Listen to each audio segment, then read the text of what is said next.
মাছের মাথা দিয়ে মুগ ডাল বানানোর জন্য আমি সবার প্রথমে 1 কাপ ডাল ভেজে নেব।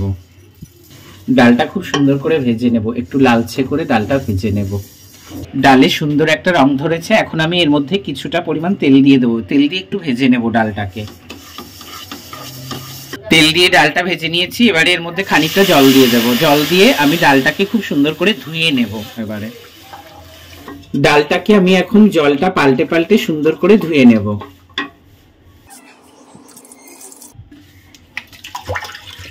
জলটা পরিষ্কার হয়ে গেছে, খুব সুন্দর করে ডালটা আমার ধোয়াও হয়ে গেছে। ডালটা সেদ্ধর জন্য এর মধ্যে আমি পরিমাণ মতো জল দিয়ে দেব। এবারে আমি ঢাকনা দিয়ে ঢেকে দেব। ডালটা সেদ্ধ হয়ে গেছে খুব সুন্দর মতো। এখন আমি ডালটাকে নামিয়ে নেব। এবারে আমি শুকনো খোলায় একটা মশলা ভেজে নেব। দিয়ে দিয়েছি কিছুটা গোটা জিরে, 2টো শুকনো লঙ্কা, দিয়ে দিলাম কিছুটা ধনে, আর দিয়ে দিলাম এখানে গরম মশলা। গরম মশলার মধ্যে হচ্ছে এলাচ, দারচিনি, লবঙ্গ, আর সঙ্গে কিছুটা গোলমরিচ। শুকনো খোলায় আমি মশলাগুলোকে একটুখানি রোস্ট করে নেব। মশলাগুলো রোস্ট করা কমপ্লিট হয়ে গেছে। এখন আমি মশলাটা নামিয়ে নেব। মশলাটা নামিয়ে নিয়েছি। রোস্ট করা মশলাগুলোকে এবার আমি শিলনোড়ায় বেটে নেব। মশলা বাটা হয়ে গেছে। এখন আমি মশলাটাকে নামিয়ে নেব। মাছের মাথা দিয়ে মুগ ডাল, তাই মাছের মাথা এবারে আমি নিয়ে নিয়েছি। মাছের মাথায় আমি এখন নুন হলুদ মেখে নেব। সুন্দর করে নুন আর হলুদ মেখে নিয়েছি মাছের মাথা। মাছের মাথাগুলো ভেজে নেওয়ার জন্য আমি কড়াই বসিয়ে নিয়েছি। কড়াইতে আমি দিয়ে দিচ্ছি সর্ষের তেল। তেল গরম হয়ে গেছে ভালোভাবে। এবারে আমি এর মধ্যে মাছের মাথাগুলো দিয়ে দেব।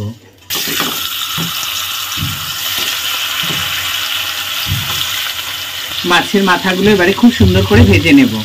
মাছের মাথাগুলো এক পিঠ ভাজা হয়ে গেছে। এখন আমি উল্টে দেব। দুদিকের পিঠটাও খুব ভালো করে ভেজে নেব। মাছের মাথাগুলো ভাজা হয়ে গেছে। এখন আমি মাথাগুলোকে নামিয়ে নেব।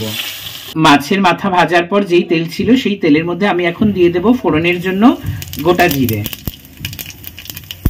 দিয়ে দেব শুকনো লঙ্কা, এবারে দিয়ে দেব তেজপাতা। ফোড়নটা ভাজা হয়ে গেছে, খুব সুন্দর ফোড়ন থেকে একটা গন্ধ ছেড়েছে। ফোড়নে সুন্দর রং ও গন্ধ চলে এসেছে। এখন আমি এর মধ্যে দিয়ে দেব আদা বাটা, এর মধ্যে দিয়ে দেব জিরে বাটা, দিয়ে দেব পরিমাণ মতো নুন, দিয়ে দেব পরিমাণ মতো হলুদ গুঁড়ো, দিয়ে দেব পরিমাণ মতো চিনি, দিয়ে দেব লঙ্কা বাটা, কাঁচা লঙ্কা শুকনো লঙ্কা একসঙ্গে বাটা, দিয়ে দেব 2টো চেরা কাঁচা লঙ্কা। সমস্ত মশলাগুলোকে আমি সুন্দর করে কষিয়ে নেব। একটু জল দিয়ে দিই যাতে মশলাটা পোড়া না লাগে। জল দিলে মশলাটা খুব সুন্দরভাবে কষানো যায়। মশলাটা কষিয়ে নিই। মশলা থেকে তেল ছেড়ে দিয়েছে। এবারে আমি টমেটো কুচি দিয়ে দেব। পরিমাণ মতো টমেটো কুচি দিয়ে আর একটু মশলাটাকে আমি কষিয়ে নেব। টমেটো কুচি দিয়ে মশলাটাকে কষিয়ে নিয়েছি। এবারে আমি যে মাছের মাথাগুলো ভেজে রেখেছিলাম সেই ভেজে রাখা মাছের মাথাগুলোকে আমি ভেঙে নিয়েছি। এবারে এই মাছের মাথাগুলো আমি দিয়ে দেব।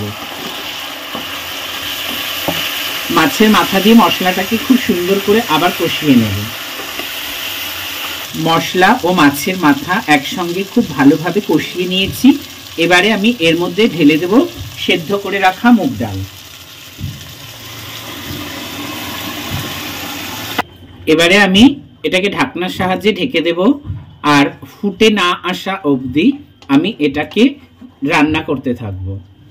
ডাল খুব সুন্দরভাবে ফুটে উঠেছে। এখন আমি ডালটাকে দেখে নেব। ডাল খুব সুন্দরভাবে ফুটে ডাল রেডি হয়ে গেছে। এখন আমি এর মধ্যে দিয়ে দেব তৈরি করে রাখা গুঁড়ো মশলাটা।